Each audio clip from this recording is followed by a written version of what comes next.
Zaidi ya wananchi 3000 katika kata ya Vikindu, wilaya ya Mkuranga, mkoani Pwani wamepatiwa matibabu ya macho, huku wengine zaidi ya 200 wakibainika kuwa na mtoto wa jicho na kufanyiwa upasuaji. Tupate taarifa kamili.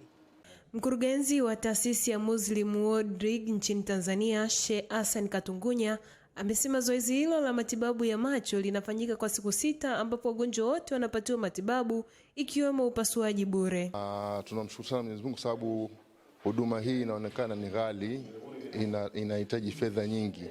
Basi tunaomba jamii yetu ikisikia jambo kama hili ije mwanzo wa zile tarehe za mwanzo na isisubiri tarehe za mwisho.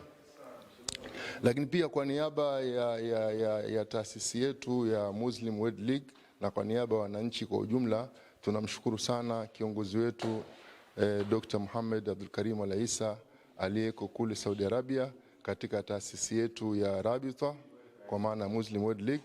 Yeye na viongozi wote wa taasisi ya Muslim World League kwa kweli wanafanya kazi kubwa katika kuihudumia jamii katika nyanja mbalimbali ikiwemo nyanja hii ya afya.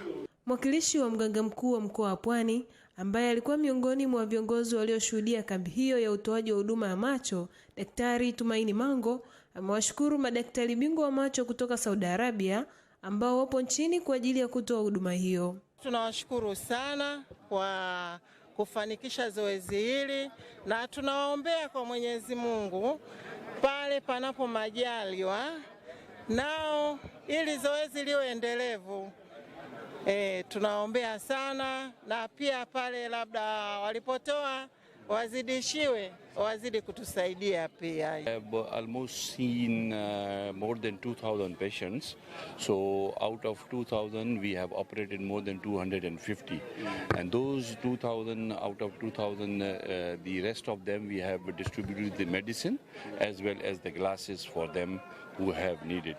Wito wangu na waomba Waislamu na wasiokuwa Waislamu wataposikia kwamba hawa mabwana taasisi hii imefika, basi wahudhurie. Ni watu sahihi, wanafanya mambo yao kisahihi, huduma zao ziko safi kabisa, hawana makando kando, yani wako safi kabisa kwa idhini yake Allah subhanahu wa ta'ala.